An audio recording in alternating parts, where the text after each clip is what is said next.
केले कर्म झाले तो तेची भोगा आले. संत एकनाथ महाराज आपल्या अभंगामध्ये वर्णन करतात, जे कर्म मी केलं, केले कर्म झाले तेची भोगा आले.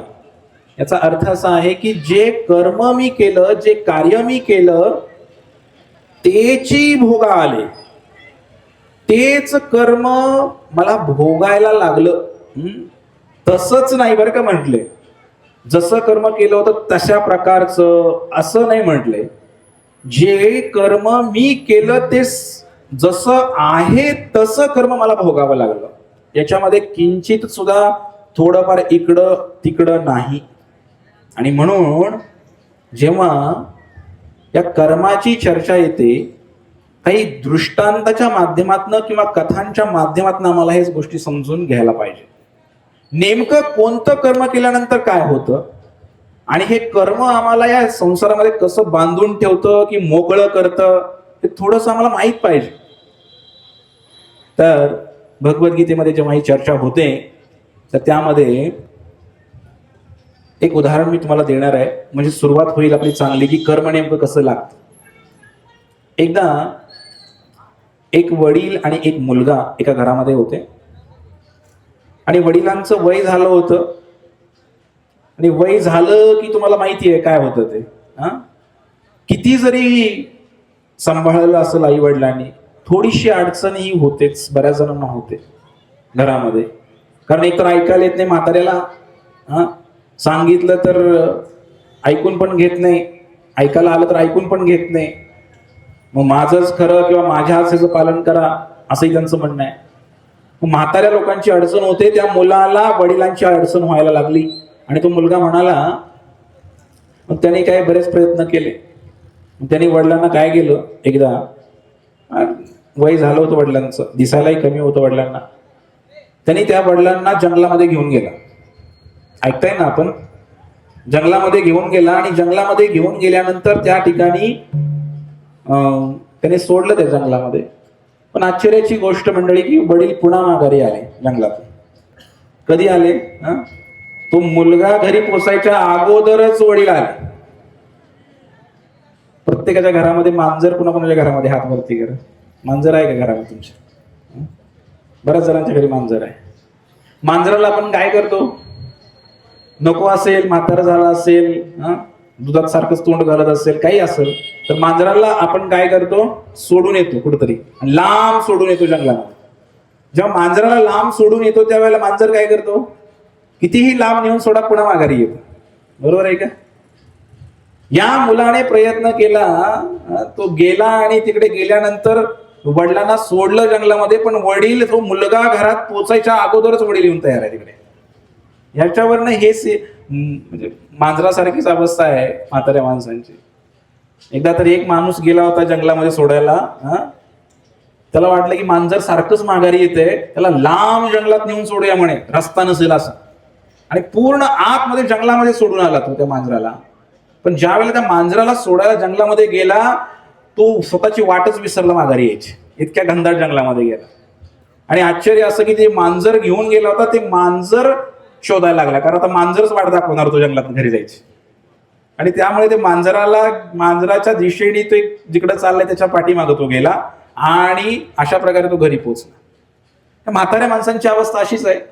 मग त्या मुलाने विचार केला की आता वडील काय जात नाहीत, घरून काही जात नाहीत. मग त्यांनी विचार केला की म्हटले आपण काय करूया, म्हटले या वडिलांना म्हणले अध्यात्माची फार आवड आहे, थोडीफार आवड सर्वांनाच असते, आणि म्हटले वडिलांना आपण काय करूया, काशीला दर्शनाला घेऊन जाऊया म्हटले, काशी विश्वनाथाचं दर्शन करूया म्हटले. आणि म्हणून वडिलांना घेऊन ते गेले काशीला. वडील जायला तयार नव्हते, कारण वडिलांनी ओळखलं होतं की हा काय मला काशीला घेतल्यानंतर माघारी आणणार नाही. आणि त्यामुळे वडिलांनी काय केलं, वडिलांनी नकारच दिला सुरुवातीला, म्हटले मला काय काशीला यायचं नाही म्हटले. पण म्हटले मुलाने जास्तच आग्रह केला. मग वडिलांनी बॅग वगैरे भरायला सुरू केली. ते म्हटले बॅग भरताय, बॅगेची काय आवश्यकता आहे म्हणले तीर्थयात्रेला जाताना, चला म्हणले, असंच म्हणले, जायचं गंगेमध्ये डुबकी मारायची, काशी विश्वनाथ दर्शन घ्यायचं आणि निघायचं म्हटले. आता गेलं आणि सकाळी स्नान करून लगेच माघारी म्हटले, जवळच आहे म्हणले काशी इथून. अशा प्रकारे त्या वडिलांना गोड बोलून त्याने नेलं तर खरं काशीला, आणि काशीला गेल्यानंतर त्या ठिकाणी जेव्हा वडील पहाटे 2 वाजताच पोहोचले काशीमध्ये, आणि जेव्हा 2 वाजता पोहोचले त्या काशीमध्ये, वडील म्हणले थांब, थोडस अंधार आहे, पहाटे जरा 5-6 वाजल्या की मग उजडलं की जाऊ आपण म्हणे स्नानाला.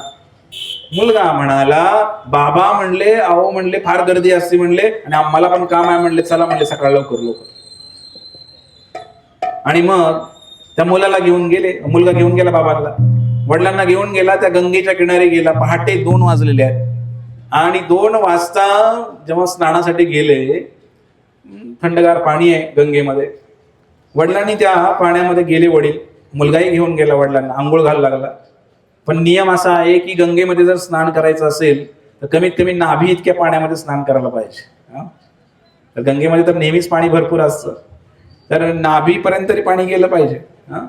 मग ते म्हणले, अहो बाबा म्हणले आतमध्ये चला म्हणले, तुम्ही आतमध्ये घेऊन गेला. नाभी एवढं पाणी होतं, त्या पाण्यामध्ये घेऊन गेले, आणि जेव्हा पाण्यामध्ये घेऊन गेले वडिलांना, वडील म्हणले अरे बास की. तो म्हटला, बाबा म्हणले अजून थोडं पुढे चला म्हणे, थोडस अजूनचा, जास्त नाही म्हणे. पाणी खांद्याला लागलं, पाणी पूर्ण नरड्याला लागले, इथे पूर्ण तोंडामध्ये पाणी जायची वेळ आली. आणि मग त्या वेळेला त्या मुलाने त्या बाबाला पाण्यात बुडवायला सुरू केलं. वडिलांनी म्हणले अरे काय करतोय, काय करतोय. म्हणले आता मरा की, म्हणले बाद झालं म्हणले, आता गंगा नदी आहे म्हणले, इथं काशी विश्वनाथाचं पुढं दर्शन आहे म्हणले, एवढं नशीब कुणाला आहे म्हटले, मरा म्हणले एकदाशी म्हणले. म्हातारं पण काही कमी नव्हतं, म्हाताऱ्यात पण भरपूर ताकद होती.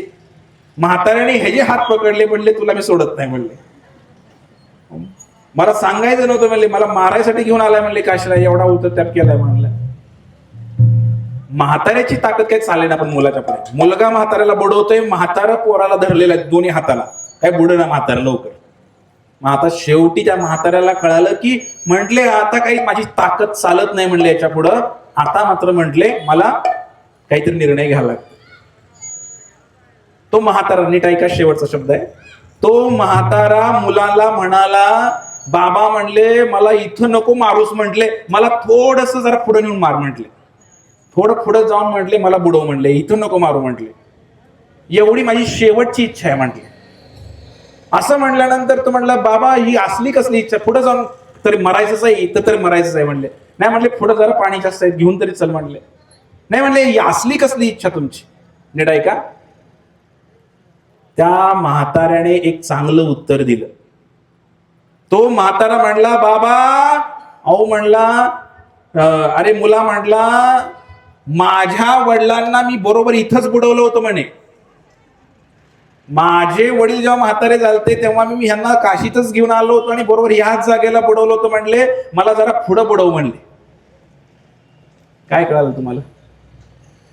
कर्म. सुरुवात काय केली आपण? केले कर्म झाले तेची भोगा आले. एकनाथ महाराज सांगतात, जसं आहे तसंच कर्म वाट्याला येते. जे आपण पेरतोय, शेतामध्ये जर गहू पेरला तर ज्वारी उगवते काय हो? गहू पेरल्यानंतर गहूच उगवतोय ना. म्हणून कर्म जे आहे हे कर्म तेची भोगा आले. हे जसं आहे तसं कर्म भोगायला लागतं. आणि म्हणून आपण या कर्माची गती थोडी समजून घ्यायला पाहिजे. संसारामध्ये आम्ही पदोपदी एक एक मिनिटाला आमचं कर्म चालूच आहे. आता तुम्ही बसलेला आहे एका चांगल्या पवित्र ठिकाणी बसलेलं आहे, मारुतीच्या पुढे बसलेला आहे, म्हणजे नक्की 100% तुमच्या मनामध्ये असा कॉन्फिडन्स आहे की तुम्ही एक चांगलं कर्म करत आहे. आता किती जणांना वाटतंय की हे बेकार आहे सगळं इथं बसलेल्यांना? बाहेरच्यांना वाटू शकतंय, पण इथं बसलेल्यांना काय वाटतंय? बेकार आहे का चांगलं आहे? 100% आतून आवाज येतोय तुम्हाला की मी जे आता करत आहे ते 100% योग्य आहे. असा आवाज प्रत्येक क्षणाला येतोय का हो? घरी गेल्यानंतर थोडं चेक करायला पाहिजे. प्रत्येक वेळेला आपल्याला हेही माहित आहे की थोडासा जो आवाज येतोय, कधी कधी आपल्या आतून आवाज येतोय, तो आवाज कधी कधी सांगत असतोय, हे बाळ्या चुकतंय बरं का तुझं काहीतरी, जरा नीट वाग, हे चांगलं नाही, असं वागणं बरं नाही. हा आवाज प्रत्येकाला येतच असतोय. चांगला पण आवाज आतून येतोय, वाईट पण आवाज आतमध्ये येतोय. पण हे दिल आहे की मानता नाही, हे मन आहे असं की ऐकत नाही. म्हणून आपण जेव्हा एखादं कार्य करतो तर त्यावेळेला बघा एखाद्या ठिकाणी ऍक्सिडेंट झाला. आता समजा इथे कुठेतरी ऍक्सिडेंट झाला, होऊ नये पण झालाय असं समजा. त्या ऍक्सिडेंट मध्ये समजा एक 10-12 लोक आहेत आणि त्या 10-12 लोकांमध्ये त्यातले जे काही कशाही पद्धतीने ऍक्सिडेंट होऊ शकतो, त्यातले काही लोक मारले गेले, 4-5-6 लोक मारले गेले आणि त्या 10-12 मधले 4 लोक त्यांच्याच बरोबर होते, हाताला हात धरला होता, पण ते 4 वाचले आणि बाकीचे काय 8-10 जण गेले. काय म्हणायचं? प्रत्येकाचं कर्म वेगळं आहे. एका गाडीमध्ये तुम्ही गेला आणि त्या गाडीमध्ये बसला तर आता ड्रायव्हर पण गेला, मागची पण माणसं गेले, सगळेच गेले, 5-6 जण होते, फक्त तुम्ही वाचलाय. काय आहे? काय आहे? तुमचं कर्म बलवत्तर आहे. कर्म, चांगलं कर्म केल्यानंतर चांगलं फळ भेटतंय. मग त्या माणसाने काहीतरी पुण्यकर्म केलेलं असावं ना, चांगलं कर्म केलं असावं, जेणेकरून त्याला त्याचं फळ भेटलं. आणि म्हणून आपण जे कार्य करतोय, कर्म करतोय, हे कर्म चांगलं कर्म करायला भगवद्गीता सांगते. मग हे कर्म भगवंताला पण सोडत नाही बरं का. प्रभू रामचंद्रांना सुद्धा कर्माने सोडलं नाही. आपली काय अवस्था आहे? जेव्हा जेव्हा भगवंताने या धर्तीवर अवतार घेतला त्यावेळेस भगवंताला सुद्धा कर्माने सोडलं नाही. भगवंताने ते कर्म लादून घेतले. कर्मे श्रीराम वनवासा गेला, कर्मे दशरथ वियोग मेला, कर्मे रावण क्षय पावला, वियोग घडला सीता देवी. हे असं कर्म आहे की प्रभू रामचंद्राला सुद्धा वनवासामध्ये पाठवतं आणि दशरथाला मुलाच्या विरहामध्ये मारतं आणि 14 चौकड्यांचं राज्य असलेल्या रावणाला सुद्धा मारायची वेळ येते आणि सीतेला सुद्धा भगवंतापासून विरह सहन करावा लागतो. साक्षात लक्ष्मी आहे, इकडे साक्षात नारायण आहे, तरी सुद्धा त्यांना कर्माचा हिसाब करायला लागतो. मग तुम्हा आम्हाला का नाही कर्माचा हिसाब करावा लागत? आणि म्हणून म्हणलेलं आहे भगवंतालाही कर्म सोडत नाही. आणि तेच राम जेव्हा द्वापार युगामध्ये येतात, त्याच रामाने वालीला मारलं होतं, थोडस लपून मारलं होतं. तो वाली पण पुन्हा जन्म घेतोय द्वापार युगामध्ये. ते प्रभू रामचंद्र सुद्धा पुन्हा जन्म घेत आहे श्रीकृष्णांच्या रूपाने. आणि तोच वाली या सोमनाथ प्रभास क्षेत्रामध्ये एक शिकारी बनतो, तो वाली. आणि भगवान श्रीकृष्ण बसलेले आहेत झाडाखाली समुद्राच्या कडेला आणि त्या वालीने बाण मारलेला आहे आणि त्या बाणाचं निमित्त झालेलं आहे भगवान श्रीकृष्णाने आपलं हे पार्थिव शरीर सोडलेलं आहे. म्हणजे याच्यातून काय शिकायला मिळालं मंडळीनो? भगवान श्रीकृष्णांना सुद्धा कर्म भोगावं लागलं, कारण पाठीमागच्या वेळेला वालीला मारला होता, आता वालीने भगवान श्रीकृष्णांवरती बाण सोडलेला आहे. मला सांगायचं होतं की भगवंतालाही कर्माचा हिसाब द्यायला लागलेला आहे. मग माणसांचा, तुमचा, आमचा कर्माचा हिसाब नसेल का? आमचा तर हिसाब सगळा पक्का हिसाब ठेवलेला आहे. आणि म्हणून आपण थोडस कुठंतरी या कर्माचा अभ्यास करायला पाहिजे मंडळी. हे कसं नेमकं काम करतं? आपण कोणाचं म्हणतो की हा 1 रुपया राहिलाय, राहू द्या, काय 1 रुपयाने तो काय त्याचं काय फार मोठं नुकसान नाही होणार आहे असं आपण समजून जातो. पण 1 रुपयाची किंमत तुम्हाला किती मोठी चुकावं लागेल? कदाचित पुढचा जन्म, 1 जन्म पण घ्यावा लागेल 1 रुपया फेडण्यासाठी. कारण कर्माचा हिशोब हे फार काय म्हणायचं याला, गहन आहे. कर्मो गहन गती भगवद्गीतेमध्ये म्हणलेलं आहे. या कर्माची गती एवढी गहन आहे की सामान्यपणे लोकांना समजत नाही नेमकं कसं काम करतं हे. आणि म्हणून भगवंत असतील किंवा मग काय एखादा राजा असेल, दशरथ महाराजांना प्रभू रामचंद्रांचा विरह सहन करायला लागला. राम नव्हते जवळ पाणी पाजायला, कारण श्रावण बाळाच्या आई वडिलांनी त्यांना शाप दिला होता. आठवते का तुम्हाला? श्रावण बाळाच्या आई वडिलांनी शाप दिला होता, आमचा मुलगा पाणी पाजायला नाहीये तर म्हणले तुझा जेव्हा मृत्यू होईल त्यावेळेला तुझाही मुलगा तुझ्या जवळ नसेल. आणि तो शाप खरा ठरला. दशरथ, ज्याचा रथ 10 दिशांना विजयी होतो, 8 दिशांना नाही म्हटलं मी, स्वर्गामध्ये आणि खाली सुद्धा पाताळामध्ये ज्याचा रथाचा विजय होतो तो दशरथ. तर त्या दशरथाला सुद्धा ते कर्म भोगावं लागलं, तो शाप लागला. त्यामुळे कर्म कधी पाठ सोडत नाही. आणि म्हणून महाभारतामध्ये सुद्धा याचं वर्णन येत. ध्यानपूर्वक काय कर्माची कथा. जेव्हा महाभारत झालं, करोडो लोक मारले गेले महाभारतामध्ये, मोठं महायुद्ध झालं. आणि जेव्हा ही लोक मारले गेले महाभारतामध्ये, त्यावेळेला 5 पांडव आहेत, 5 पांडवाच्या केसाला पण धक्का लागलेला नाही. आणि 100 कौरव आहेत, त्यातला एक पण वाचला नाही. याला म्हणतात श्रीकृष्णांची कृपा. याचंही वर्णन पुढे मी करणारच आहे. जेव्हा हे सगळे 5 पांडव होते, युधिष्ठिर महाराजांचं राज्य झालं, त्यांना राजा बनवलं. आणि हे सगळे 5 पांडव जेव्हा स्वर्गाला निघाले, ज्या वेळेला हे पांडव स्वर्गाला निघाले, त्यामध्ये पहिल्यांदा युधिष्ठिर महाराज, नीट लक्ष द्या, पहिलं नाव काय, युधिष्ठिर महाराज. हे युधिष्ठिर महाराज निघाले स्वर्गाला. त्यावेळेला त्या युधिष्ठिर महाराजांचा जो पायाचा अंगठा आहे तो गळून पडला. आणि जेव्हा या युधिष्ठिर महाराजांचा पायाचा अंगठा गळून पडला, त्यावेळेला युधिष्ठिर महाराजांना प्रश्न पडला, मी तर एवढं धर्माचं कार्य केलं, स्वतः धर्मराजच आहेत ते युधिष्ठिर महाराज, मग म्हटले माझ्या पायाचा अंगठा कसा काय गळून पडला, का गळून पडला याचं उत्तर दिलेलं आहे शास्त्रात. कथा सांगतो, ध्यानपूर्वक ऐका. युधिष्ठिर महाराज जे आहेत, युधिष्ठिर महाराजांनी जेव्हा महाभारताचं युद्ध चालू होतं, त्यावेळेला खोटं बोलले होते. ते पण पूर्ण खोटं नाही, थोडं खोटं बोलले होते, अर्ध सत्य बोलले होते.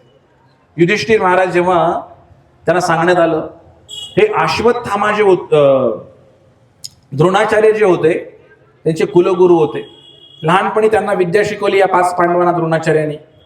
आणि त्या द्रोणाचार्यांनी संकल्प घेतला होता की या 5 पांडवांना मी आज संपवणार. आणि म्हणून इतक्या द्वेषाने लढायला लागले द्रोणाचार्य. आता भगवान श्रीकृष्णांना कळालं की आता हे पांडव काय वाचत नाही. भगवान श्रीकृष्णाने सांगितलं, या द्रोणाचार्याला जर कमकुवत करायचं असेल तर म्हणले या द्रोणाचार्याचा जीव कुठे आहे ते बघा. म्हटले द्रोणाचार्यांचा जीव कुठे आहे, त्यांच्या मुलामध्ये आहे म्हणे. त्यांचा मुलगा त्यांना फार प्रिय आहे म्हटले. मुलाचं नाव काय हो, अश्वत्थामा. म्हणले युधिष्ठिर महाराज, अश्वत्थामा मेला एवढा शब्द जर त्या गुरूंच्या कानावर पडला द्रोणाचार्यांच्या, ते लढायचं थांबवतील म्हणले, आणि तुम्ही वाचाल म्हणजे. बोलणार कोण, खोटं बोलायचं आहे. खोटं बोलायला कोण कोण तयार आहे तुमच्यापैकी, हात वरती करा. कोणच नाही. मग युधिष्ठिर महाराज कसे काय तयार होतील. युधिष्ठिर महाराज म्हणले की मी सगळे, अर्जुन बोलला तर म्हणतील काही नाही, अर्जुन खोटं बोलला म्हणू शकतात म्हणले. भीम बोलला तर म्हणले 100% खोटा आहे, कुणी म्हणू शकत. असा माणूस पाहिजे की सगळ्या जगाचा त्याच्यावर विश्वास आहे की खोटं बोलणार नाही. कोण आहे असं जगामध्ये, युधिष्ठिर महाराज. पांडवापैकी सगळ्यात प्रमुख मेन. भगवान श्रीकृष्ण आले, म्हटले महाराज, युधिष्ठिर महाराज एकच वाक्य खोटं बोलायचं आहे. म्हटले काय म्हणायचंय तुम्हाला, काय म्हणायचंय बोला. अश्वत्थामा मारला गेला, एवढंच वाक्य बोलायचंय म्हटलं. मग त्यावेळेला युधिष्ठिर महाराज म्हटले माझ्याकडनं काही होणार नाही. म्हटले अश्वत्थामा मारला गेला वगैरे हे म्हणणं असं काही व्हायचं होणार नाही. खोटं मी आयुष्यात एकदा पण बोललो नाही. ध्यानपूर्वक आहे का. युधिष्ठिर महाराज असं म्हणल्यानंतर भगवंत म्हणले धर्माची रक्षा करायची असेल तर म्हणले तुला खोटं बोलावंच लागेल. म्हटले असं म्हणल्यानंतर म्हणले ठीक आहे. घाबरत घाबरत गेले. द्रोणाचार्य तिकडून आलेले आहेत आणि इकडून युधिष्ठिर महाराज गेले. आणि युधिष्ठिर महाराज घाबरत म्हणले अश्वत्थामा मारला गेला. म्हटले अश्वत्थामा मारला गेला, एवढंच वाक्य बोलले. आणि पुढं काय म्हटले माहितीये का. पुढं जेव्हा त्यांना बोलायचं होतं नरोवा कुंजरोवा, काय म्हणले तो एक हत्ती होता. किती जणांना कळालं हात वरती कर, म्हणजे मला पुढं बोलायला बरं. बऱ्याच वेळेला बोलत राहतो आम्ही पण तुम्हाला कळत नाही. काय कळलं की नाही तुम्हाला, काय अजून सोपं करून सांगू. युधिष्ठिर महाराज म्हटले अश्वत्थामा मारला गेला, पण तो एक हत्ती होता. त्या हत्तीचं नाव अश्वत्थामा होतं. हे वाक्य त्यांनी मनातल्या मनात म्हणले, पुटपुटले फक्त. आणि इकडे भगवंतांनी मोठ्याने नगारे वाजवले. त्याला ऐकायलाच गेलं नाही, त्याला फक्त एवढंच ऐकायला गेलं, अश्वत्थामा मारला गेला, म्हणजे माझा मुलगा मारला गेला. पण पुढं काय म्हणले होते ते? अश्वत्थामा एक हत्ती होता. हे ऐकलंच नाही. ते थोडं हळू बोल. खोटं बोलले की नाही? युधिष्ठिर महाराज खोटं बोलले, आणि खोटं बोलल्याचा परिणाम म्हणून स्वर्गारोहण करत असताना आयुष्यात फक्त एकदाच खोटं बोलले, ते पण अर्ध खोटं बोलले, तर त्यांचा अंगठा गळून पडला. आता आपण जर स्वर्गाला चाललो तर आपलं काय गळून पडेल हो? आपल्याला किती खोटं बोलायची सवय आहे. सगळं शरीरच गळून, मला वाटतं अंगठा तरी वाचेल का आपला? उलट आहे, आपला अंगठा तरी वाचायला पाहिजे. हे फार भयानक आहे. आपण विचार नाही करत आहे. आपण कधी सत्संग करणार नाही, मग भगवद्गीता नाही वाचणार, तर कसं कळणार आपल्याला की काय होतंय आपल्या बरोबर? एकदा खोटं बोलल्याचा एवढा परिणाम किंवा युधिष्ठिर महाराजांना भोगावं लागलं. आणि म्हणून कर्माची थोडीशी गती, खोटं बोलायला मान्यता आहे कधी धर्माचं रक्षण करत असाल तर. एखाद्या वेळेस धर्म जर वाचत असेल तर खोटं बोलू शकता, पण ते शास्त्रसंमत पाहिजे. मनानच ठरवायचं नाही की धर्म वाचतोय ना मी खोटं बोललो म्हणून. आणि म्हणून सगळ्या गोष्टी ठरलेल्या आहेत मंडळी. तुमच्या नशिबामध्ये काय आहे हे ज्या दिवशी आईच्या गर्भातनं तुम्ही बाहेर आलेला आहे त्यावेळेला सगळं असं लिहिलेलं आहे, प्रिंट काढून. मुद्दा क्रमांक 1, एवढं होणार आहे, एवढं होणार आहे, एवढं होणार आहे. का बरं होणार आहे? कर्म क्रमांक 1, या मागच्या जन्मामध्ये हे केलं होतं, त्याच्या मागच्या जन्मामध्ये हे केलं होतं. सगळ्यांची गोळाबेरीज करून तुमच्या आता जीवनामध्ये काय घडतंय. हो माझ्या मी काय केलंय हो? मी काहीच केलं नाही. मी तर इतकं चांगलं वागतोय, दान धर्म करतोय, समाजाची सेवा करतोय, मी अमुक करतोय, मी तमुक करतोय. माझ्या जीवनामध्ये असं का घडतंय? मग ते देवाला नाही, आम्ही मानत नाही देवाला. का देवाला मानू आम्ही? एवढं चांगलं वागतोय, आमच्या जीवनामध्ये वाईट का घडतंय? आम्ही कुणाच वाटोळं केलंय? असा प्रश्न बऱ्याच जणांच्या मनात आहे, तुमच्याही मनामध्ये असू शकतो. पण कधीही काळी तुम्ही काहीतरी केलं असेल. बऱ्याच वेळेला मी उदाहरण देतो तंबाखूचं. समजा तंबाखूची पुडी घेतली आपण, त्या तंबाखूच्या पुडीवरती काय लिहिलं असतं? इंजुरियस टू हेल्थ, जानलेवा, तंबाखूमुळे कॅन्सर होतं, असं काहीतरी लिहिलेलं आहे त्याच्यावरती. लिहिलं असतं याच्यावरती. मी खातोय अशातला प्रकार नाही, मी बघितलेला आहे. तंबाखू, मग आयुष्यभर एका व्यक्तीने काय केलं, आयुष्यभर तंबाखू खाल्ली, त्याचा विश्वास नव्हता. मग तुम्हाला असं कुठं असतं का? म्हणलं कॅन्सर वगैरे काय होत नसतं म्हणलं. आणि खरं झालं. वयाच्या 80 वर्षामध्ये तो मरण पावला आणि त्याला कॅन्सर वगैरे काही झाला नाही मंडळी. नीट ऐका, त्याला कॅन्सर वगैरे काही झाला नाही. पण काय झालं माहितीये का? तो मेला आणि मेल्यानंतर त्याचा जन्म भगवंताच्या कृपेने मनुष्याचाच झाला. पुढचा मनुष्याचा जन्म झाला आणि मनुष्याच्या जन्माला गेल्यानंतर आईच्या गर्भातनं बाहेर आला, रडायला लागला आणि फार गुटगुटीत होता. पण नंतर एक 10-15 मिनिटांनीच कळालं की या मुलाला जन्मताच कॅन्सर आहे. मरताना काय म्हणला होता? हे सगळं खोटं आहे म्हणलं, काही तंबाखूने कॅन्सर होत नाही म्हटला. पण काही कर्म आहेत की काही कर्म इथंच फेडायचे आहेत. जसं मी जर आता कोणाला कानाखाली दिली एखादी, तात्काळ मला पण एक भेटू शकते. इन्स्टंट, लगेच जाग्यालाच कर्म आहे. काही कर्म आहे ती थोड्या दिवसांनी आहेत. परीक्षा दिल्यानंतर निकाल यायला किती दिवस लागतो? 3 महिने 6 महिने. MPSC UPSC तर वर्ष 2 वर्ष. परीक्षा दिल्यानंतर 5-6 महिने थांबावं लागते त्याचा निकाल येण्यासाठी, रिझल्ट येण्यासाठी. काही गोष्टी आहेत. मूल पाहिजे, लग्न केले, आज लग्न केलं, उद्या मुलं कसं काय होईल? थोडं थांबा, 9 महिने 10 महिने थांबा, परिणाम यायला वेळ लागेल ना. अगदी याच प्रकारे काही कर्म अशी आहे की त्याचा या जन्मामध्ये नाही भेटत आहे. काही कर्म अशी आहेत की त्याचा परिणाम पुढच्या जन्मामध्ये भेटेल तुम्हाला.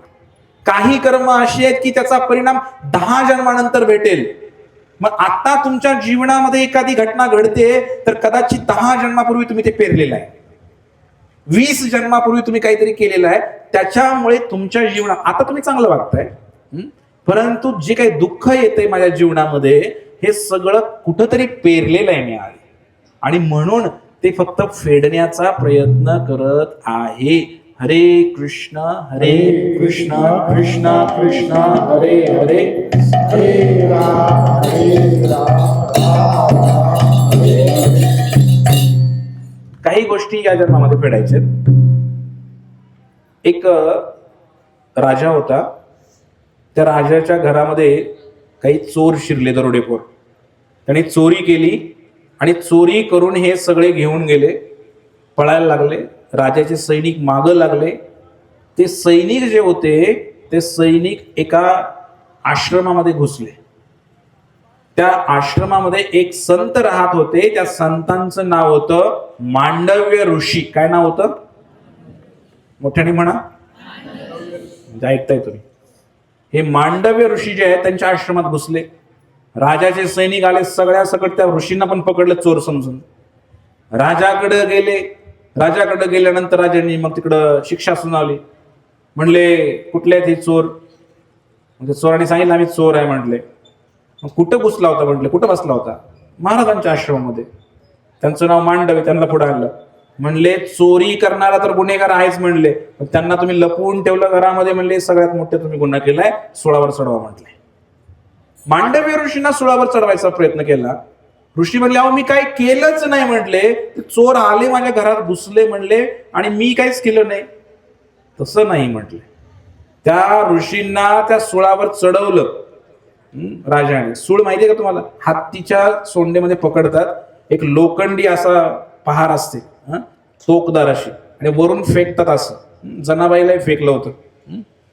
तर त्या सुळावरती ते सूळ जे आहे ना, थोडस टोचलं त्यांना, आणि नंतर त्या सुळावर टाकल्यानंतर थोडं टोचलं, पण काहीच झालं नाही त्यांना, त्या मांडव्य ऋषींना. आणि मग राजाला कळलं की अरे म्हणले काहीतरी गडबड आहे म्हणले, हे ऋषी फार महान दिसत आहेत म्हणले, हे काही हेरी गुन्हा केला नाही म्हटले. मग असं म्हणल्यानंतर हे मांडव्य ऋषी जे आहेत, हे फार लालबुंद झालेले आहेत रागाने. म्हटले मी कोणतीही चूक न करता तुम्ही मला ही शिक्षा दिलेली आहे. म्हटले आता हे कशामुळे मला भेटलं एवढा त्रास आणि अपमान? मग गेले ते कुठं? यमराजांकडे. तिकडे आपले बँक खाता आहे सगळं बरं का. अशी एक नोटबुक आहे, याच्यामध्ये सगळं लिहिलंय जन्मापासून मरेपर्यंत काय काय केलं. याचा खिसा मारला, याचे पैसे बुडवले, काय काय खाल्लंय, दारू पिलाय, सगळं काय लिखित आहे. सगळं व्यभिचार केलाय लिहिलेलं आहे. सगळं कुणाला शिव्या दिलेल्या आहे लिहिलेलं आहे, कुणाचा बांध पोकरलाय लिहिलेलं आहे, कुणाचे मक्कत गुरं सोडलेले आहेत लिहिलेलं आहे. सगळं काही लिहिलेलं आहे. कुणाच्या 13व्याचं खाल्लं, 10व्याचं खाल्लं, मंदिरामध्ये काय काय केलं, सगळं काही लिहिलेलं आहे. चांगलंही लिहिले, वाईटही लिहिले. वाईट सांगितलं फक्त, चांगलंही लिहिलेलं आहे. महिम मध्ये आज तारीख किती आहे? 18, वार शनिवार. संध्याकाळी 7:30 ते 8:30 एक प्रवचन ऐकलं मारुतीच्या पुढे बसून, हे सुद्धा लिहिलेलं आहे. लगेच लिहून घेतले आता.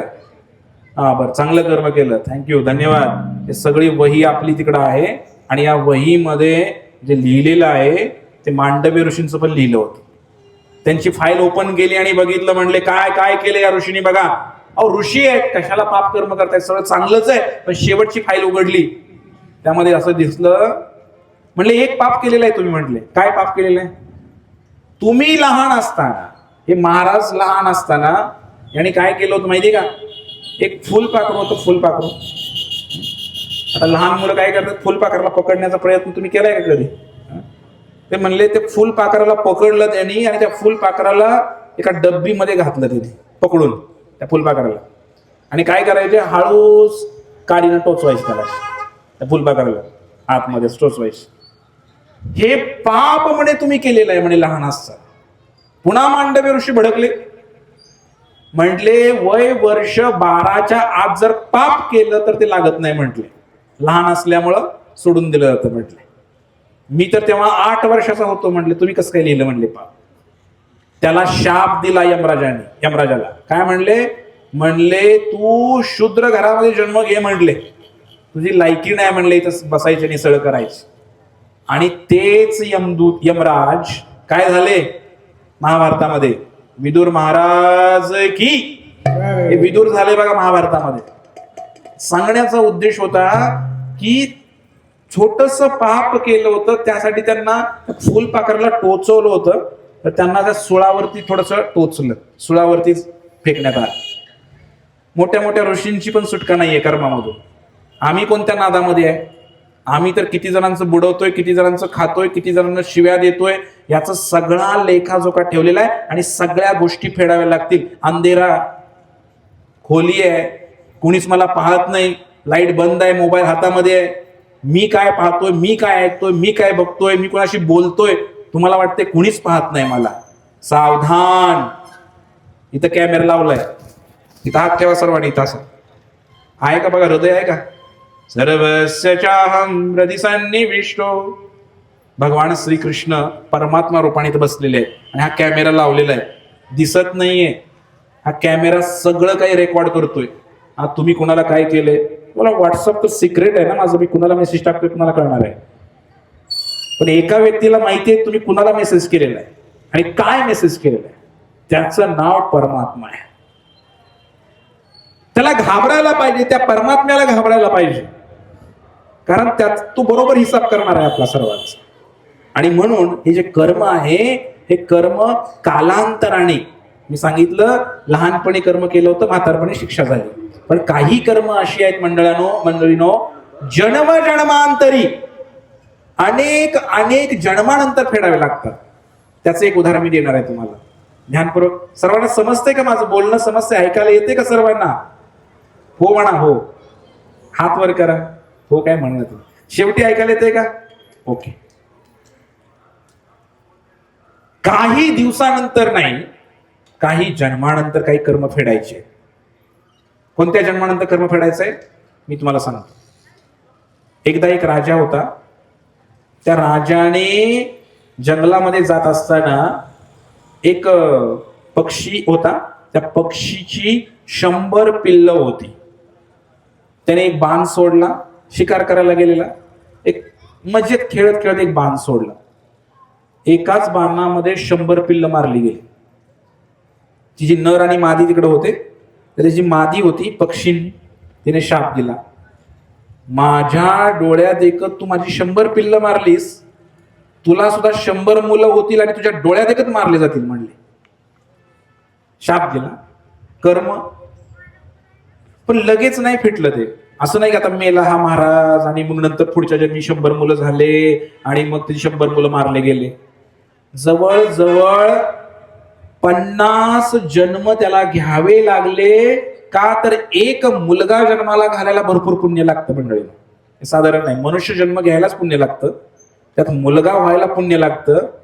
मग त्यांना 100 मुलं व्हायचे होते, तर 50 जन्म त्याने पुण्यकर्म केलं आणि नंतर तो राजा बनला. त्याचं नाव धृतराष्ट्र, कौरवांचे वडील. 100 मुलं झाले त्यांना, हे कौरव. आणि हे 100 मुलं पांडवांकडून मारले गेले. एकही उरला नाही, पाणी पाजायला सुद्धा उरला नाही, डोळ्या देखत मारले गेले. महाभारतामध्ये भगवान श्रीकृष्णांच्या योजनेनं काय घडलं? शाप लागला की नाही? कधी पेरलं होतं बोला? 50 जन्मापूर्वी. 50 जन्मानंतर पण फेडावं लागतं का? हो, फेडावं लागते 50 जन्मानंतर. मला हे सांगायचं होतं की काही कर्म आपण जे भोगतोय ना, आता आपल्या संसारात जे काही भोगतोय ना, हे असं नाही की मी काल केलं होतं आणि मग मागच्या आठवड्यात केलं होतं, मागच्या वर्षी केलं होतं, असं नाही. मागच्या जन्मातला असेल, त्याच्या मागच्या जन्मातला असेल. आणि त्यामुळं आपण थोडस कर्म करत असताना पूर्वजन्मी पाप केले ते बहुविस्तारिले. हे जे कर्म असतं ना मंडळीनो, हे वाढत वाढत जातं. तुम्हाला माहिती आहे का, तुम्ही बँकेतनं व्याज काय म्हणायचं, कर्ज घेतलं. कर्ज घेतल्यानंतर जर तुम्ही कर्ज नाही फेडलं तर मग त्याला पुन्हा डबल लावलं जातं. तेवढं कालावधी संपला, त्याला काय म्हणतो आपण? चक्रव्याढ व्याज. बरोबर आहे का? तसं समजा काही कर्म फिटलं नाही तर ते कर्म वाढत जातं. बहुविस्तारिले, ते कर्म वाढत जातं, कर्म वाढत जातं. त्याची एवढी मोठी गोळाबेरीज होते. मग कधी कधी आपल्या जीवनामध्ये बऱ्याच घटना घडतात. तसं कर्माचे अनेक प्रकार आहेत. प्रारब्ध आहे, क्रियमाण आहे, संचित आहे. पण आता मी एक महत्वाची गोष्ट तुम्हाला सांगणार आहे. सर्वांना समजलं की कर्माचा हिसाब द्यायचा आहे, पण आता यातनं बाहेर कसं पडायचं, या पापकर्मातनं बाहेर कसं पडायचं. तुकाराम महाराज फार सुंदर वर्णन करतायत. प्रारब्ध क्रियमाण भक्ता संचित नाही जाण. तर तुम्हाला ही जे कर्म आहे, हे कर्म यातून बाहेर पडायचं असेल तर एक गोष्ट करा. काय गोष्ट करा? इव्हन तुम्हाला प्रारब्ध सुद्धा भोगायची गरज नाही, पण एक काम करावं लागेल. कोणतं काम करावं लागेल? पांडुरंगाचा शुद्ध भक्त बना तुम्ही. तुमचं प्रारब्ध सगळं नष्ट होईल. हरे कृष्णा हरे कृष्णा कृष्णा कृष्णा हरे हरे, हरे राम राम राम हरे. थोडस समजावून सांगतो यातनं बाहेर कसं पडायचं. तुम्हाला आम्ही तर काय काय केलंय प्रभूजी, आता काय कसं फिटायचं काय. तुम्ही तर एवढं सांगताय, रुपयाचा हिसाब सांगायला लागला तुम्ही, मग कसं फेडायचं. एक उपाय आहे. तो उपाय आहे, तुम्ही जर भगवंतांची भक्ती केली तर तुकाराम महाराज म्हणतायत प्रारब्धच काय, क्रियमाण आणि संचित जेवढं काही कर्म आहे सगळं काही फिटेल म्हणे. उदाहरण देतो, नीट ध्यानपूर्वक ऐका. थोडं संपवणारच आहे तुम्हाला, जास्त काही ओढणार नाही मी. फक्त 10 मिनिटं राहिलेत माझ्याकडे आता फक्त. तुकाराम महाराज सांगतायत, म्हणजे उदाहरण नाही, उदाहरण तर मी सांगायला लागलोय की कन्सेशन कसं काय. भगवंताच्या भक्ताला, राम भक्ताला, कृष्ण भक्ताला, विठ्ठल भक्ताला मोकळी कशी काय देताय तुम्ही या कर्मातनं. आपल्या गावामध्ये समजा महिम गावामध्ये भारताचे राष्ट्रपती येणार आहेत असं समजूया. जर भारताचे राष्ट्रपती महिम मध्ये येणार आहेत तर मग काय होईल? सगळा चोख बंदोबस्त लावला जाईल आणि मग काय होईल? सगळी सिक्युरिटी इकडं, सगळी फौज फाटा तयार राहील, पोलीस राहतील सगळे इकडे. मग काय होतंय आता महिम मध्ये नको, कारण महिम मध्ये एकच रस्ता आहे, असं डबल रस्त्याचं गाव आहे असं समजूया. आता महिम मध्ये एकच सिंगल रस्ता आहे, 2 रस्ते असतात बघा जिकडे, मध्ये डिवायडर असतो, ठीक आहे, उजवी बाजू आणि डावी बाजू. मग समजा भारताचे राष्ट्रपती येणार आहेत तर या ठिकाणी काय करतात पोलीस? काय करतात? रस्ता बंद करतात, एक रस्ता बंद करतात. उजव्या बाजूला सगळी वाहनं सोडतात, ज्या बाजूने जायचं आहे, किंवा डाव्या बाजूला सगळी वाहनं सोडतात. उजवी जी बाजू आहे त्या बाजूने खरं तर यायचा रस्ता होता, तो उजव्या बाजूनं यायचा रस्ता होता. हे ठरलेला आहे की नाही नियम? जर आपण जर गाडी, समजा हे सगळ्या गाड्या इकडे चाललेल्या आहेत डाव्या बाजूने, आणि समजा आपण जर उजव्या बाजूने गाडी चालवली तर काय होईल? एक तर ऍक्सिडेंट होऊ शकतोय, आणि शहरामध्ये असाल तर पोलीस पकडतील आणि काय पैसे भरावे लागेल, दंड भरावा लागेल. पण जर राष्ट्रपती येणार असेल तर काय होतं? नीट ऐका. राष्ट्रपती येणार असेल तर उजवी बाजू मोकळी करून दिलेली आहे, दोन्ही बाजूला पोलीस आहेत, आणि राष्ट्रपतीची गाडी तिकडनं येते, चुकीच्या मार्गाने येते, नियमानुसार चुकीचा मार्ग येतो, चुकीच्या मार्गाने येते ती गाडी, तिकडे जाते आणि चौकामध्ये पोलीस उभा आहेत, ते शिट्टी पण वाजवत नाहीत. हो थांबा, दंड भरा, राष्ट्रपती असला म्हणून काय झालं, तुम्ही दुसऱ्या मार्गाने कशी काय गाडी आणली तुम्ही, असं म्हणायला पाहिजे होतं त्या पोलिसांनी. ते पोलीस काय म्हणले? ते म्हणण्याच्या ऐवजी त्यांनी सलाम ठोकला त्यांना, त्या राष्ट्रपतीला, चौकात उभा राहून. असं कसं काय हो? सामान्य माणूस गेला तर तुम्ही दंड भरा म्हणताय, बेल्ट नाही लावला तरी दंड भरा, उजव्या रॉंग साईडनं गाडी नेली तरी दंड भरा, लायसन नाही तर दंड भरा. आणि राष्ट्रपतीची गाडी आली की लायसन चेक करत नाही, बेल्ट चेक करत नाही, त्याला दंड भरत नाही, चुकीच्या मार्गाने गाडी येते. हा नियम राष्ट्रपतीला का? हो, कारण त्या सर्व पोलिसांनी सर्वांनी राष्ट्रपतीला एक मालक आणि स्वामी म्हणून त्यांना मान्य केलेला आहे, सत्ता मान्य केलेली आहे त्यांची, की हे राष्ट्रपती आहेत आणि त्यांच्यासाठी नियम वेगळे आहेत. तसंच जर एखादा व्यक्ती पांडुरंगाचा भक्त झाला, श्रीरामाचा भक्त झाला, तर त्याच्यासाठी नियम वेगळे आहेत मंडळी. कुणाकुणाला कळलंय? हात वरती करा. सगळ्यांना कळलं, हुशार आहेत महिमचे लोक. भगवंताच्या भक्तासाठी हा नियम नाहीये. तुम्ही जे कर्म केलेलं आहे ते सगळं माफ आहे. ज्या वेळेला तुम्ही दोन्ही हात वरती करून, जर द्रौपदी जशी भगवंताला शरण गेली आणि भगवंताचं नाव उच्चारण केलं, हरे कृष्णा कृष्णा कृष्णा हरे हरे, हरे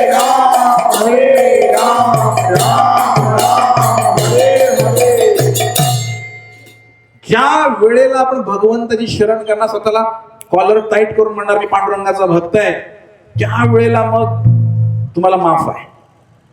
तुम्ही त्या राष्ट्रपती सारखे झाला, स्पेशल झाला. मी काय म्हटलं, भगवंताला सुद्धा प्रारब्ध भोगायला लागलंय, पण जर भगवंताचा भक्त झाला तरी प्रारब्ध नष्ट होऊ शकतं. भगवंतांच्या भक्तामध्ये एवढी ताकद आहे, माफ आहे तुम्हाला. आणि म्हणून आपण भक्ती मार्गाचा स्वीकार केला पाहिजे, पांडुरंगाचं भक्त बनलं पाहिजे. हा जीवनाचा उद्देश आहे आपल्या. आणि म्हणून तुकाराम महाराज म्हणतात, भाग गेला शीन गेला अवघा झाला आनंद. मग का बरं आपल्याला संतांच्या जीवनामध्ये, चांगल्या वागणाऱ्या लोकांच्या जीवनामध्ये, भगवंताच्या भक्तामध्ये संकट येत नाही का? त्यांच्या आयुष्यामध्ये दुःख येत नाही का? अहो, दुःख सगळ्यांच्या आयुष्यामध्ये येते. महाराज झाला म्हणून काय झालं, त्याला काही समस्या नाहीत का? समस्या आहेत. भाग गेला शीन गेला अवघा झाला आनंद. पण या भक्ती मार्गाचा एवढा आनंद आहे, एवढ्या उड्या मारतोय आम्ही, एवढं कीर्तन करतोय, एवढा प्रसाद करतोय, एवढ्या तीर्थयात्रा करतोय, की संसारामध्ये जे काही दुःख येते, कधी आलं आणि कधी गेलं काही कळालंच नाही. कळालं का? तुम्हाला कळालं का मी काय बोललो ते? कळालं का? इतका आनंद आहे की कधी आलं आणि कधी गेलं काहीच समजलं नाही. आणि म्हणून तुकोबाराय म्हणतात, भाग गेला शीन गेला अवघा झाला आनंद. इतका आनंद या मार्गामध्ये, या अध्यात्मामध्ये, या भक्ती मार्गामध्ये एवढा आनंद आहे की कधी केलं काहीच कळणार नाही. दुःख तर येणार आहे आम्हाला, परंतु त्या दुःखाची तीव्रता आम्हाला जाणवणार नाही. आणि दुसरं कारण सांगितलेलं आहे, शेवटचं कारण सांगणार आणि मी थांबणार आहे. सर्वांनी ध्यानपूर्वक ऐका. ते कारण असं आहे की दुःख येतं आयुष्यात, समस्या भरपूर आहेत संसारामध्ये, पण जर भगवंताचा भक्त झाला तर मग हे दुःख का बरं जाणवत नाही? त्याचं उत्तर सांगितलंय, जो कोणी या पांडुरंगाची, या प्रभू रामचंद्राची, श्रीकृष्णांची शरण घेणार, त्यांचा भक्त बनणार, त्या वेळेला असं म्हटलेलं आहे की तुम्हाला जे काही भोगायचं आहे, नशिबानं तुमच्या जे काही तुम्हाला दुःख येणार आहे, हे सगळं कर्म, प्रारब्ध, दुःख, हे सगळं म्हणे भगवंत भोगतात. हे कसं काय? तुम्ही जर भगवंताकडे गेला तर भगवंत फेडतात सगळे तुमची कर्म, दुःख सगळं घेतात. कसं काय? एक कथा सांगणार मी सुंदर, रामायणामधली. बिभीषण माहिती का? बिभीषण कोणाचा भाव होता? बिभीषण. पाठीमागून नाही आवाज येत. महिला मंडळ तुमचा नव्हता? आपला पण म्हणायला काही हरकत नाही, बिभीषण चांगला माणूस आहे. बिभीषण हा चांगला माणूस आहे. रावणाने लात मारली बिभीषणाला, म्हणले जा, म्हणले दुसऱ्या पक्षामध्ये प्रवेश कर, म्हणले तुला जायचंय तर रामाचा लय पुळका आलाय म्हणले तुला. रातोरात पक्ष बदलला आणि पहाटेचा शपथविधी झाला समुद्राच्या कडेला. प्रभू रामचंद्रांनी केला. पहाटे शपथविधी करणं हे काही जुनं नाहीये, नवीन नाहीये, जुनच आहे. अहो म्हणले अजून ते अयोध्या अजून लंका अजून जिंकायचे, म्हणले तोपर्यंतच माझा शपथविधी केला. लंकेचा मालक बनवून टाकलं विभीषणाला. रावण अजून जिवंत आहे. असं कसं काय झालं? म्हणजे एक मुख्यमंत्री असताना तिकडे परत त्याला माहित नव्हता दुसरा करून टाकलं ह्याने इकडे. प्रभू रामचंद्रांनी जर ठरवलं काही करू शकतात. बिभीषणामुळे लंकाचं युद्ध पण जिंकलं. युद्ध जिंकल्यानंतर अयोध्येला गेले. अयोध्येमध्ये भगवंताने सांगितलं आता लंकेला परत जावा, सगळं काही झालेलं आहे, लंकेवर चांगलं राज्य करा. बिभीषण माघारी गेले, लंकेला राजा झाले, राज्याभिषेक झाला. आणि बिभीषणाला त्यावेळेला महाशिवरात्रीचा दिवस आला आणि महाशिवरात्रीला बिभीषणाला आठवण झाली. म्हणले कुठल्या तरी महादेवाच्या मंदिरात जायला पाहिजे. मग बिभीषण निघाले. म्हणले कुठं जायचं? म्हणले जवळच आहे. म्हणले प्रभू रामचंद्र आणि सीता मातेने स्वतःच्या हाताने बनवलेलं शिवलिंग आहे. म्हणले कुठं? रामेश्वर धाम की. रामेश्वरला जर तुम्ही कधी गेला, सीता मातेने स्वतःच्या हाताने वाळूपासून बनवलेलं शिवलिंग आहे. तर तिथं म्हणले प्रभू रामचंद्राने त्याची पूजा केलेली आहे त्या शिवलिंगाची. महाशिवरात्रीचं पर्व आहे, आपण जाऊ म्हणले तिकडं. समुद्र पार करून बिभीषण महाराज आले, त्या शिवलिंगाची पूजा केली. त्या शिवलिंगाची पूजा केल्यानंतर भरपूर बेलफळ आणले, हिरवं हिरवं सगळं बेल, फुलं फळं वाहिली, सगळं त्या महादेवाची उपासना केली. आणि महादेवाची उपासना केल्यानंतर त्या ठिकाणी एक घटना घडते. ती घटना ऐका. एक गाई येते आणि ती गाई जी आहे ती गाई बरोबर त्या ठिकाणी त्या जिथं त्या शिवलिंग आहे तिकडच घुसते. तिला वाटतं काय ते चारा आहे खायला, हिरवं हिरवं सगळं बेल फळं दिसत आहेत, तिकडे ती गाई घुसते. मग बिभीषणाला प्रश्न पडला, मी आत्ताच पूजा केली महादेवाची, एवढं सुंदर शृंगार केलाय महादेवाला, आणि ही गाई तिकडे चालली, आता कदाचित त्या शिवलिंगावरती ठेवलेलं सगळं खाऊन टाकेल. म्हणून बिभीषणाने तिथं पडलेली एक गवताची काडी घेतली वाळलेली. आता आपण एखाद्या गुराला मारायचं, गाई असेल समजा, गाईला आपण धोपटत नाही, बरोबर आहे की नाही? बैल असेल वेगळं, ती भाग म्हैस असेल वगैरे, ठीक आहे, पण गाईला आपण मारत नाही. मग त्या गाईला काय केलं त्यांनी, नुसतं आपण असं हाकलतो की नाही, किंवा हातात दांडकं दाखवतो असं फक्त, त्याने काय केलं, गवताची काडी होती थोडीशी, नुसतं अशी उगारली आणि फेकली गाईच्या दिवशी. जसं फेकली तसं ती काडी लागली का नाही लागली, ती गाई मरून पडली, गाई मेली. ही सगळी भगवंताची लीला होती. काडीनं कुठं गाई मरत असते का? ती गाई मेली, आणि गाई मेल्यानंतर मग ते म्हणले, सगळे पंचायत जमा झाली, म्हणले तू लंकेचा राय तुझ्या घरी असशील म्हणले, गाई मारली म्हणले, आता आत्मदहन कर म्हटले, तुला एकच प्रायश्चित्त म्हणले, आत्ताच्या आत्ता इथं आत्मदहन कर म्हणले, मर म्हणले, तुला आत्महत्या करावं लागेल म्हटले. अरे बिभीषण म्हणले, मी काय केलंय म्हणले, मी तर काय मारलं नाही त्या गाईला म्हणले, मी काहीच नाही, मी फक्त काडी उचलली, त्याला फक्त हाकललंय म्हणले त्या गाईला. असं म्हणल्यानंतर ते म्हणले, असं नाही, काही का असे ना, गाई तुमच्यामुळं मेलेली आहे ना, बस. आणि म्हणून त्या बिभीषण महाराजांना सगळ्यांनी आरोप लावला. बिभीषण महाराजांनी हात जोडले आणि प्रभू रामचंद्राचं स्मरण करू लागले. श्रीराम जय राम जय जय राम, श्रीराम जय राम जय जय राम, श्रीराम जय राम जय जय राम, श्रीराम जय राम जय जय राम, हे रघुनंदन हे श्रीराम, जय रघुनंदन जय श्रीराम, पतित पावन जय श्रीराम, श्रीराम जय राम जय जय राम, श्रीराम जय राम जय जय राम, श्रीराम जय राम जय जय राम, श्रीराम जय राम जय जय राम, पतित पावन जय श्रीराम, पतित पावन जय श्रीराम, जय श्रीराम, जय जय श्रीराम, जय श्रीराम, जय जय श्रीराम, श्रीराम जय राम जय जय राम, श्रीराम जय राम जय जय राम, श्रीराम जय राम जय जय राम, श्रीराम जय राम जय जय राम, श्रीराम जय राम जय जय राम, श्रीराम जय राम जय जय राम, श्रीराम जय राम जय जय राम, श्रीराम जय राम जय जय राम,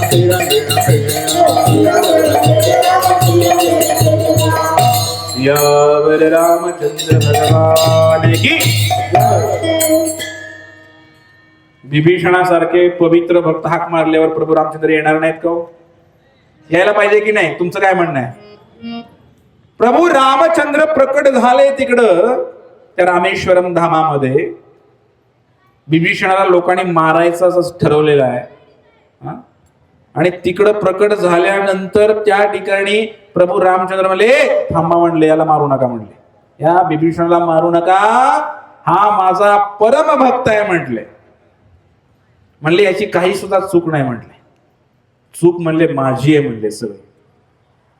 कारण रावणाने लात मारल्यानंतर हा बिभीषणाने माझी शरण घेतलेली आहे म्हटले. आता हा बिभीषण विकला गेलाय म्हणले, तो माझा आहे म्हटले.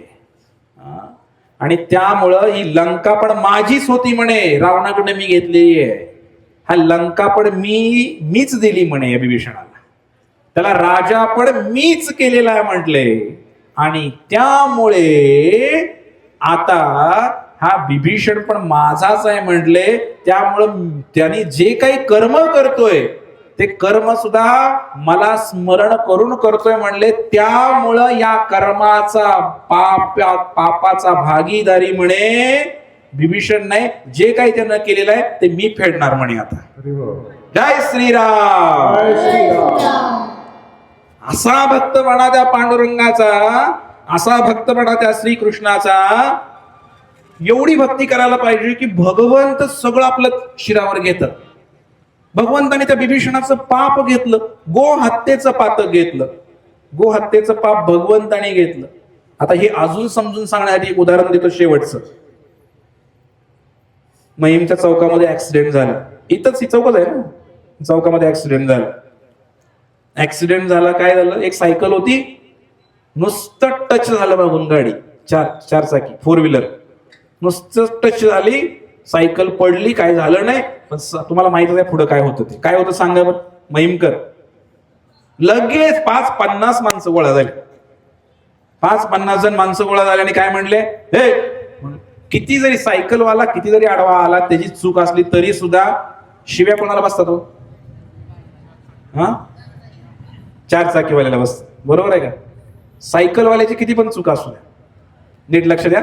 शेवटचं उदाहरण, सायकलवाला चुकीचा होता, परंतु गाडीवाल्याने मागणं आला, थोडासा स्पर्श झाला, सायकलवाला पडला. सायकलवाला पडल्यानंतर सगळी जनता महिम मधली गोळा झाली आणि म्हणले, हो म्हणले कुठं सायकलवाला जोर मात, हे म्हणलं सायकल गेली तर 5,000 रुपये द्या म्हणलं, रिम मोडले पूर्ण.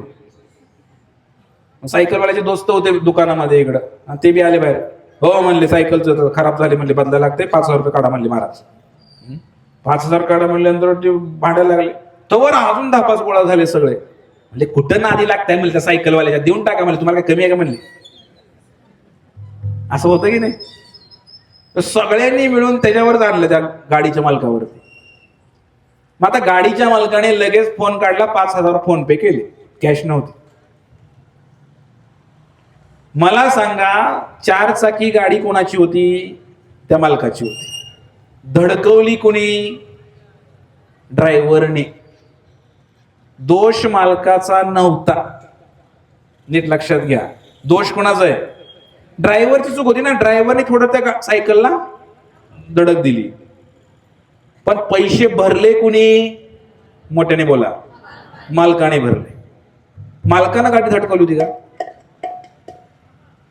पण त्या ड्रायव्हरनं त्याला मालक मानलंय ना शेजारी बसलेला, तर मालकाला फेडावं लागलं. कर्म केलं ड्रायव्हरनी, फेडावं लागलं मालकाला. तसं आपल्या जीवनामध्ये आपण जर प्रभू रामाला, श्रीकृष्णाला, विठ्ठलाला मालक समजलं, आपल्या हातून जरी काही चूक झाली, फेडणारा तो आहे. फक्त तुम्हाला काय म्हणायचंय? विठ्ठल माझा माझा माझा माझा माझा, विठ्ठल माझा मी विठ्ठलाचा.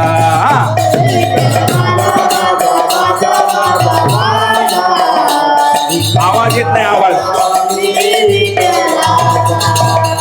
विठ्ठल माझा माझा माझा माझा माझा, विठ्ठल माझा मी विठ्ठलाचा. विठ्ठल काही काही सर्वांनी म्हणा.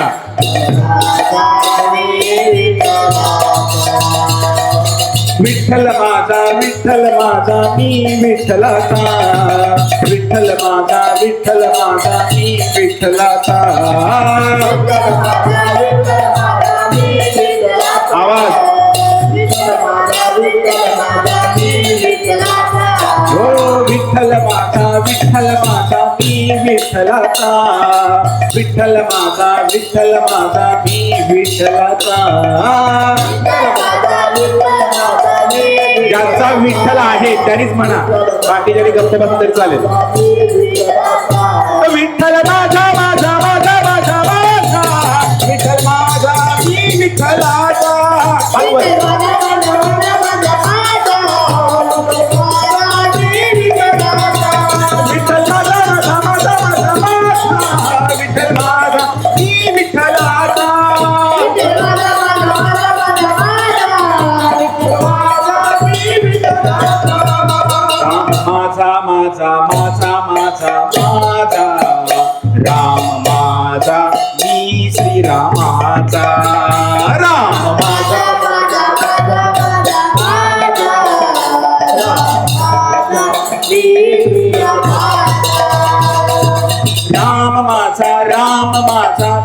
श्रीरामाचा, राम माझा मी श्रीरामाचा.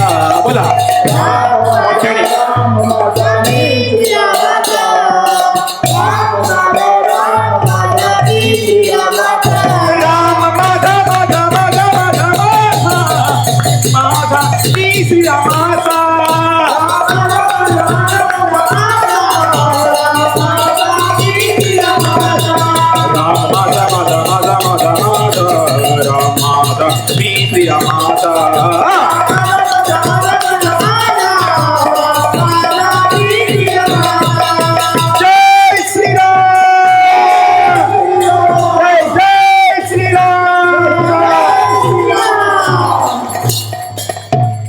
नुसतं म्हणलंय, करायचं पण नाही पुढे. काही जण बोललेच नाहीत बघा, माझं सगळीकडे लक्ष आहे. मग तुम्ही काय रामाचे शत्रू आहे का? राम आपला आहे की नाही? विठ्ठल आपला आहे की नाही? भगवंताला जर तुम्ही आपलं समजा आणि मालक समजा, एवढंच करायचंय. तुम्ही त्याला मालक समजला ना, मालक समजायचं, मी नुसतं म्हणायचं नाही. सकाळी उठायचंय, लवकर उठायचंय, कुठं मंदिर असेल रामाचं, कृष्णाचं, पांडुरंगाचं, तिकडं जायचंय, एखादं फुल अर्पण करायचंय, आरती करायची आहे, बसून एका नामस्मरण करायचंय भगवंताचं. हे नामस्मरण बऱ्याच लोकांना मी म्हणतोय बरं का, करा. पण बरेच जण म्हणतात की वेळ नाही. महाराज, मरायला वेळ नाही, तुम्ही आलाय सांगायला आम्हाला. तुम्ही हाय मोकळं, तुमच्या मागणा पुढं कोण? सरळ असे म्हणतात, मला तर म्हणतात काय तुम्हाला तेवढं काम नाही, नुसतं येत आहे हरे कृष्ण म्हणा, हरे राम म्हणा. इथं पडलं, इथं म्हैस गाभण आहे, इथं शेताला पाणी द्यायचं आहे, पोरग तिकडे शिकतंय, त्याला पैसे पाठवायचं, इथं पोरीचा अजून लगीन व्हायचं आहे, आणि तुम्ही म्हणताय की हरे कृष्ण मध्ये चला. मराय वेळ नाही म्हणते. एकदा मर की तू, बघू काय होतंय, काय बंद पडतंय का बघ. काही बंद पडत नाही. एकदा मरून तरच बघा, एकदा खरंच मरून बघा. मेल्याशिवाय स्वर्ग दिसत नाही असं म्हणतात, आणि खरंच मेल्यानंतर पण ती शेवटचीच वेळ असणार, परत काय उपयोग आहे. या संसारामध्ये थोडस कडू आहे माझं वचन, पण तुम्हाला मी खरं सांगतो बरं का, माझ्या हृदयातली गोष्ट सांगतो, अनुभवाची गोष्ट सांगतो, शास्त्रातली गोष्ट सांगतो, भगवंतांनी सांगितलेली गोष्ट सांगतो, सर्व संतांनी सांगितलेली गोष्ट सांगतो, की या संसारामध्ये कुणाचंही कुणावर प्रेम नाही. ही सगळी वासना आहे, आकर्षण आहे. इथं फक्त भूलभुलैया आहे. आपण म्हणतोय खरं आहे, नाही मी याच्यासाठी एवढं काम करतो, याच्यासाठी, माझ्या मुलांसाठी रात्रंदिवस कष्ट करतोय, पण कोणीच कोणाचं नाहीये. मग सगळेच महाराज लोक असं सांगत असतात सगळे. त्यातले काय खरे महाराज आहेत, काय खोटे महाराज आहेत. आडनाव त्यांचं खरे खोटे नाही, वागतात तसे. ते सांगत असतील काय बाई, काय नाही संसारामध्ये, काय नाही म्हणत असतील. पण बऱ्याच लोकांना हे पटत नाही. माझ्या पुढे नाही म्हणलं तरी 700-800 लोक बसलेले आहेत. मग आता या लोकांनाही तुम्हालाही हे पटतंय की नाही मला माहित नाही. मी काय सांगितलं तुम्हाला आता, की संसारामध्ये प्रेम नाही, फक्त काहीतरी स्वार्थ आणि आकर्षण आहे. मग एक कथा आणि एक प्रयोग करायचा आपल्याला, आणि सुट्टी घ्यायची. प्रयोग करायचा आहे का? सर्वजण एक प्रयोग करूया आता. सर्वांनी ध्यानपूर्वक ऐका. कथा झाली की प्रयोग. एक महाराज होते गावामध्ये. प्रत्येक गावामध्ये 1-2 महाराज असतात, प्रवचन वगैरे देतात. आणि मग त्या महाराजांनी काय केलं, तुमच्यासारखाच एक व्यक्ती त्या महाराजांच्या प्रवचनामध्ये यायचा. आणि मग त्याला नवऱ्याला बायको, मुलं सगळे काय होतं, परिवार, आई वडील सगळं होतं. बायको वैतागायची, काम धंदा करायला सोडून जाते त्या हरेकृष्णाच्या मठामध्ये. इथं कामं पडले तेवढी, जातो रोज सत्संगाला जाते संध्याकाळी. मोबाईल बघावा, काहीतरी इकडं तिकडं बघावं, काहीतरी कमी जास्त 4 पैसे कमवायचं बघावं. बायको विरोधामध्ये, पण माणूस काय ऐकायला तयार नाही. आणि मग महाराजांना शरणागत पूर्णपणे. पण बायको फार प्रेम करायची त्याची. मुलं पण आज्ञाधारी होते.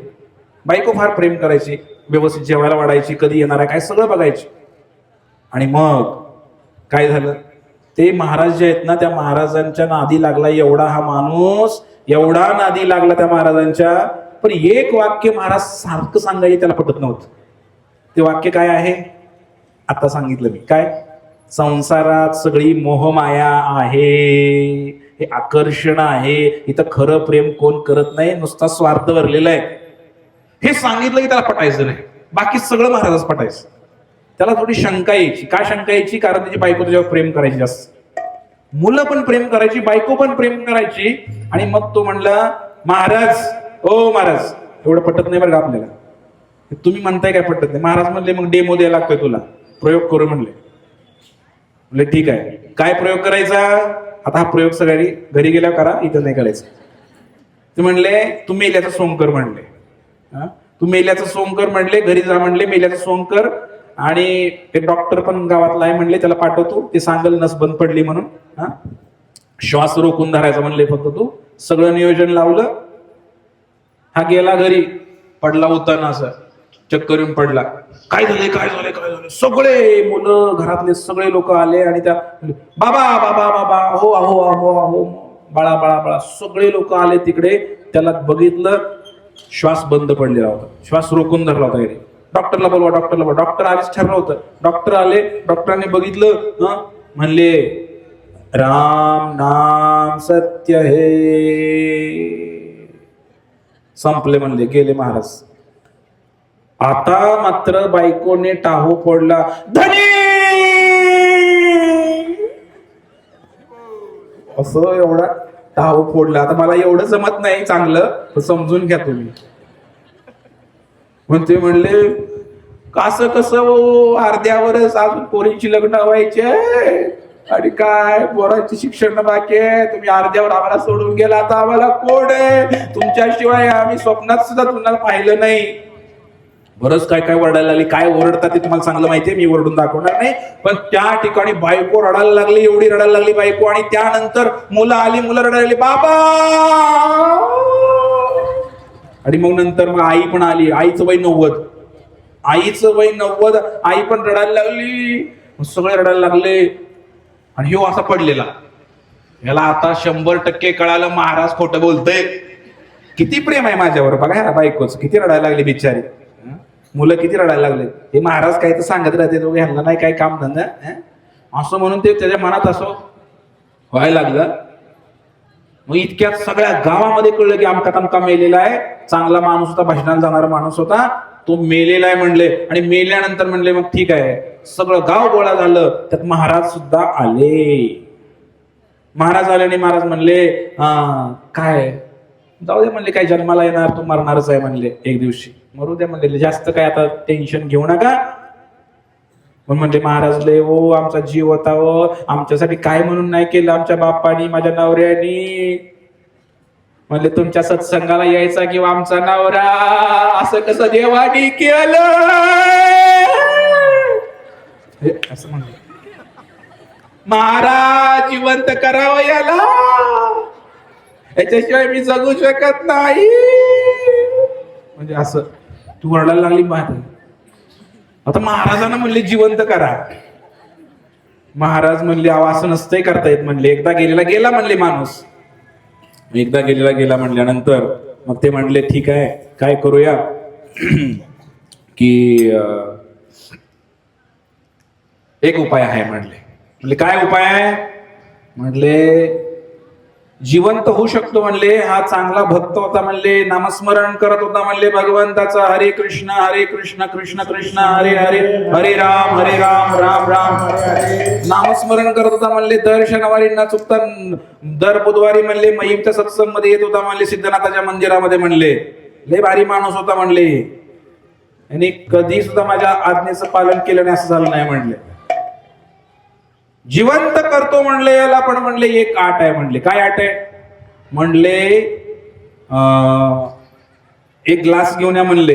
प्रयोग सुरू झाला. एक ग्लास घेऊन या म्हणले, पाणी भरून आणा म्हणले. पाणी मंत्र घेतलं, असं काहीतरी मंत्र म्हणल्यासारखं केलं महाराजांनी. तो पाण्याचा ग्लास दिला. म्हणले, जो कोणी हा पाणी पिणार तो मरणार, त्याच्या बदल्यात हा जागा होणार, हा जिवंत होणार. पुढे काय घडलं तुम्हाला चांगलं माहिती आहे. तुम्हाला हसलाय म्हणजे तुम्हाला कळलंय. असं म्हणल्यानंतर म्हणले, ते ठीक आहे, आता तो ग्लास आला. पहिल्यांदा कुणाकडे जाणार हो ग्लास? अतिप्रिय बायकोकडे ग्लास गेला. बायको म्हणले, ग्लास म्हणले काय केलंय म्हणले त्यानं माझ्यासाठी म्हणले. म्हणले कधी जम्परचा पीस सुद्धा आणला नाही म्हणले, माहेरनं साड्या येतात म्हणली अजून म्हणली. हा ह्यानं कवा मला पंढरपूर तर दाखवलंय का म्हणली, ह्याच्यासाठी मरू वय म्हणली. पण आता तर कसली केकलत होती की धनी धनी म्हणून. आणि हे सगळं कोण ऐकतंय महाराज? ते मड ऐकतंय सगळं, जिवंत आहे ते मड. आणि मग ते म्हणले काय अहो म्हणले हे काय, बायको काय घ्यायला तयार नाही म्हणले, पोरांकडे गेला ग्लास. पोरांचं वाक्य ठरलेलं असते मंडळीनं, लक्षात घ्या. काय काय केले आमच्या बापानं आमच्यासाठी? आम्ही कष्टातनं शिकलोय, जुनी पुस्तकं घेऊन शिकलोय, हे शिकलोय ते शिकलोय. काय केले आमच्या बापाने? काय कमवून ठेवली एवढी इस्टेट ह्यासाठी मरायला? पोरांची वाक्य. पोरं पण तो ग्लास घ्यायला तयार नाहीत. ग्लास रेडी आहे ना सगळ्यांकडं, घरी गेल्यावर करायचंय. आणि मग तो ग्लास गेला म्हातारीकडं. म्हातारीचं वय 90 पार झाले. म्हातारीकडे गेलं, महाराज अहो माझ्याकडे कशाला ग्लास आणला, आता कुठं माझा खाया प्यायचा दिवस आल्या तर मी कशाला मरू? अरे 90 झालंय की तुझं, मर की आता. म्हातारी पण मरायला तयार नाही, तिला बी अजून जगायची आशा आहे. मग तो ग्लास गेला, गावात म्हणले कोणी आहे का? पक्षातली लोक, पक्षावरती फार प्रेम असते. असं असतं की त्या राजकारणामध्ये पक्षातली लोक असं वाटतं की कधी कधी घरच्यापेक्षा जीव लावतात, असं मला ऐकलंय. मला काय खरं माहित नाही. त्यांच्यासाठी तेवढे पॅन्ट फाटूस पळतात बी लोक. मग त्याने तरी पाणी प्यायला पाहिजे होतं. मग त्या गावातल्या मित्रांकडं, राजकारणी लोकांकडं, सगळ्याकडे तो ग्लास गेला. सगळ्यांकडे हरी हरी हरी हरी हरी हरी भोका लागले. खरंय का बाई? खरंय का? पुढचे फक्त नाही म्हणतात, मागचे. थांबतो 2च मिनिटं. हा थांबतो, प्रयोग पूर्ण करूया. ते ग्लास गेला सर्वांकडे, ग्लास गेला सर्वांकडे. कुणीच पाणी प्यायला तयार नाहीये. गावातले लोक पण तयार नाहीत. सगळे गावातले लोक म्हणले महाराज, म्हणले अहो तुमच्या फार जवळचा होता म्हणले तो, तुमच्या मंदिरासाठी मठासाठी त्यांनी किती काम केलंय म्हणले, कधी कार्यक्रम बुडवला नाही म्हणले, सत्संग बुडवला नाही, नामस्मरण करत होता. महाराज म्हणले तुमच्यापेक्षा जवळ कोण नव्हता, हे पाणी तुम्हीच प्या म्हणले. महाराजाला सगळ्यांनी वेड्यात काढलं. महाराज शांत. महाराज म्हणले ठीक आहे म्हणले, आता आमच्या साधू संतांच काय मागं ना पुढं म्हणले, नावा ना गाव म्हणले, आम्हाला लेकरूना बाळ म्हटले, मी मरतो म्हणले याच्यासाठी म्हणले, द्या म्हणले इकडं पाणी. तो पाण्याचा ग्लास घेतला आणि महाराजांनी गडगड गडगड पिऊन टाकला. पण आश्चर्याची गोष्ट, महाराज तर मेलेच नाहीत. ते पाणी महाराजांनी असं दिलं होतं. महाराज तर मेले नाहीत आणि ते मड तर उठून बसलं. हरी बोल. आता मात्र त्याला कळालंय खरं प्रेम काय आहे ते. कृपया घरी गेल्यानंतर हा प्रयोग करू नये, लोक मला मारायला येतील. टिप, कारण हे सत्य आहे. तुम्ही माना अगर न माना, मी म्हणतोय म्हणून नाही, हे त्रिकालबाधी सत्य आहे. आणि त्यामुळे थोडं समजून घ्या, संसाराचं रहस्य समजून घ्या. या संसारामध्ये खरंच काय आहे समजून घ्या. याच्यामध्ये काहीच नाहीये. मनुष्य जन्म भेटलेला आहे. मनुष्य जन्म पाइया राधा कृष्ण भजन ना गाइया, जानिया सुनिया विष खाईनो. बंगालीमध्ये असं वर्णन आहे की जर मनुष्य जन्म भेटला, राधा कृष्णाचं पांडुरंगाचं भजन नाही केलं, जाणून बुजून विष खाल्ल्याप्रमाणे म्हणून सांगितलेलं आहे. विष खायला कुणाला आवडणार आहे का? कुणालाच नाही. म्हणून माझी सर्वांना हात जोडून आणि शेवटची विनंती आहे की आपण सर्वांनी कृपया भगवंताचं भजन करा, हे आध्यात्मिक जीवन जगा. कारण भौतिक मायाजाळ किती वाढले तुम्हाला माहितच आहे. एका बटनावर दुनिया सुरू झालेली आहे. अमेरिकेत काय चाललंय इथं बसून बघू शकताय, पण फायदा काय बघून? ज्या वेळेला मरण येणार आहे इथंच मरणार आहे आपण. ते फायदा काय ते बघून सगळं अमेरिकेत काय घडले, काय करायचंय तुम्हाला? तुम्ही भगवंताचं नाव घ्या. आणि जर खरं सुखी व्हायचं आहे ना तुम्हाला, सुखालागी करीशी तळमळ, तरी तू जाय पंढरपूर. एक वेळ एकदा तू पंढरपूरला जा, म्हणजेच काय म्हणायचं आहे, तुका पंढरीसी गेला पुन्हा जन्म नाही आला. तुम्ही पांडुरंगाची शरण घ्या, सकाळी उठा, भगवंताचं नामस्मरण करा, गीता भागवत आपल्या रोजच्या वाचनामध्ये ठेवा, आणि जेव्हा भगवंताची तुम्ही मालक म्हणून त्याला स्वीकार करणार, त्या पांडुरंगाला, तुमच्या केसाला सुद्धा हात लावायची हिंमत कुणाची होणार नाही. आणि त्यामुळे अशा मालकाला स्वीकार करा, त्यांचं भरपूर नामस्मरण करा. नाम संकीर्तन साधन सोपे, जळतील पापे जन्मांतरीची. या जन्मातलं म्हणत नाही, मागच्या अनेक अनेक जन्मामध्ये तुम्ही जे काही पाप कर्म केलं असेल, काही घटना चुका आपल्याकडनं झाल्या असतील, देव देवरशी करत बसू नका. तुम्ही पांडुरंगाची शरण घ्या, पांडुरंग तुम्हाला सुखामध्ये ठेवेल, या जन्मात पण आणि पुढच्या जन्मात सुद्धा. याच्यामध्ये तीळ मात्र शंका नाही नाही नाही. केवळ भगवंताचं भजन करा. हरे कृष्णा हरे कृष्णा कृष्णा कृष्णा हरे हरे, हरे राम हरे राम. सर्वांचे फार फार धन्यवाद. आपण या ठिकाणी एवढ्या मोठ्या संख्येनं उपस्थित